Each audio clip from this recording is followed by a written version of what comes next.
Believe yoxsa believe in?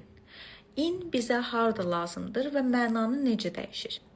Gəlin birinci believe-dən başlayaq. Believe bilirsiniz ki, inanmaq deməkdir və əgər faktlara inanmaqdan söhbət gedirsə, kiminsə dediyi bir şeyin doğru olduğuna inandığınızdan söhbət gedirsə, bu zaman sadəcə olaraq believe-dən istifadə edirsiniz.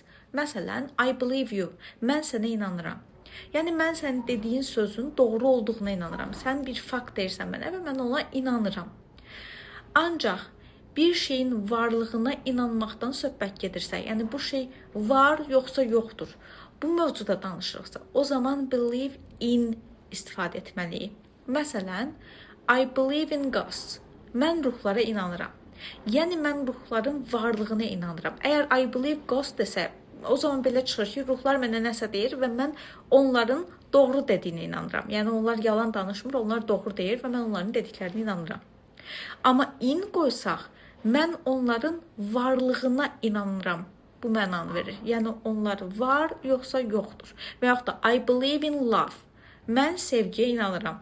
Yəni sevginin var olub olmamasından söhbət gedir. Mən inanıram ki, sevgi var. I believe in love. Deməli, believe hər hansı bir faktda inanıb inanmamağımızdan söhbət getdikdə istifadə olunur. Believe in isə bir şeyin var olub olmamasından danışdıqda, adətən dinlərdən, inanclardan, bu kimi mövzulardan danışdıqda istifadə olunur. Ümid edirəm ki, artıq aradakı fərqi başa düşdünüz və onları heç vaxt qarışdırmazsınız. Əgər video sizin üçün faydalı oldusa, bəyənməyi və dostlarınızla paylaşmağı unutmayın.